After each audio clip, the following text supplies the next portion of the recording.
On Facebook Live, Eddie Edwards fielded questions from Granite State voters. Dana Buckley asks, Eddie, what would you do as a congressman to improve public education in America? Well, the first thing I think we have to get back to is making sure that moms and dads, again, communities and states are in charge, not the federal government.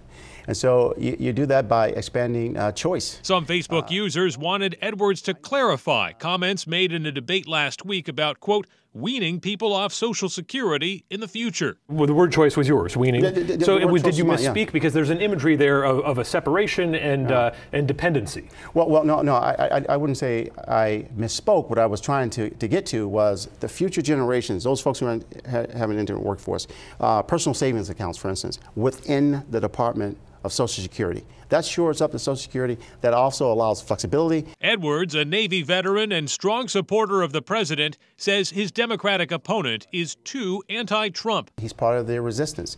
And that's what you see in Washington, D.C. right now. We have enough conflict and chaos.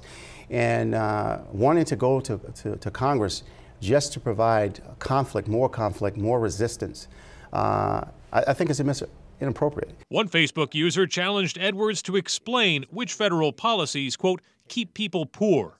Government housing, for instance.